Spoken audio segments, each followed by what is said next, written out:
ED जो देश की सबसे ताकतवर जांच एजेंसी के रूप में आप सबके सामने प्रस्तुत की जाती है, वो किस तरह से जांच करती है, किस तरह से लोगों को प्रताड़ित करती है, किस तरह से उनके परिवारों को प्रताड़ित करती है। और तो और जिसके कारण आज मैं ये पीसी कर रहा हूं, एक व्यक्ति को कहा गया तेरी बेटी कॉलेज कैसे जाएगी हम देखेंगे। बेटी को धमकी, पत्नी को धमकी, बूढ़े मां बाप को धमकी, मारना, पीटना, प्रताड़ित करना और उसके बाद जबरन बयान लेना। यह मैं नहीं कह रहा हूं, यह न्यायालय के सामने उन लोगों के बयान हैं जिनसे जबरन मारपीट करके उनके परिवारों को धमकी देकर उनसे बयान लिया गया। और मैं एक एक करके नाम पढ़ रहा हूं।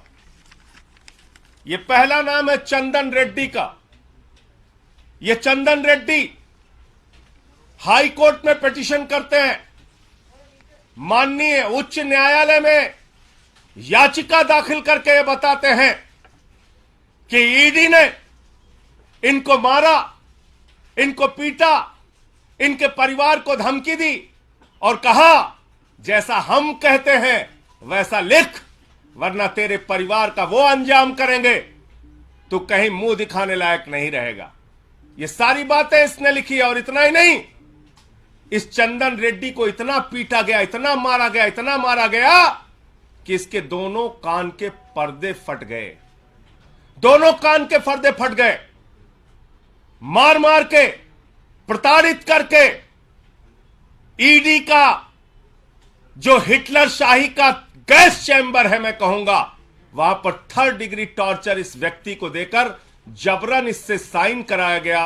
और उसके बाद जब यह व्यक्ति कोर्ट में जाता है तो अपने सारे दुखड़े माननीय न्यायालय के सामने इसने बयान किए। कैसे इसका बयान लिया गया ईडी में, कैसे इसका बयान लिया गया ईडी के अंदर। और ये इस व्यक्ति की डॉक्टरी जांच है, जो डॉक्टरी जांच की कॉपी मैं अभी आपको दूंगा। ये दोनों डॉक्टरी जांच ये कहती है कि चंदन रेड्डी को मार मार के उसके कान के पर्दे फाड़ दिए गए, उसको सुनाई नहीं दे रहा है। ये डॉक्टरी की जांच आपको देता हूं। ऐसे कर रही ईडी इन्वेस्टिगेशन। पहला आदमी चंदन रेड्डी, दूसरा अरुण पिल्लई। अरुण पिल्लई वो शख्स है जिसकी पत्नी को, बेटी को, परिवार को धमकाया गया, डराया गया। ईडी ने बयान लिया और बयान लेने के बाद यह शख्स कहता है, न्यायालय में लिख कर देता है, माननीय न्यायालय के सामने कहता है मुझसे जबरन झूठा बयान ईडी ने लिया, मुझसे जबरन झूठा बयान ईडी ने लिया। अरुण पिल्लई। तीसरा व्यक्ति समीर महेंद्रू।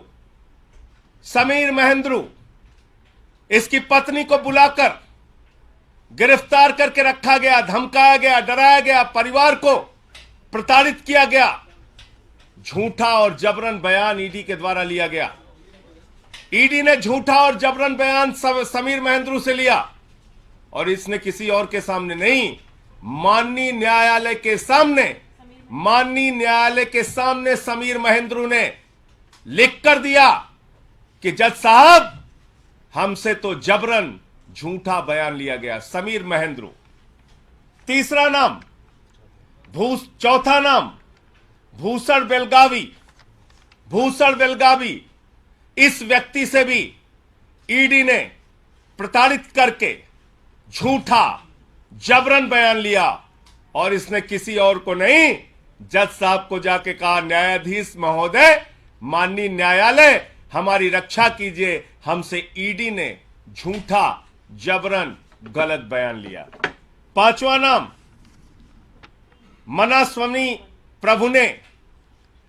मनास्वामी प्रभुने, इससे भी ईडी ने जबरन झूठा जबरदस्ती का बयान लिया और बाद में इसने भी न्यायालय को लिख के दिया, किसी और को नहीं। ध्यान दीजिएगा मेरी बात को, माननीय न्यायालय को लिख कर दिया कि न्यायाधीश महोदय, जज साहब, मुझसे ईडी वालों ने जबरन, झूठा, जबरदस्ती प्रताड़ित करके बयान लिया। छठवां नाम राघव रेड्डी। ये राघव रेड्डी छठवां नाम।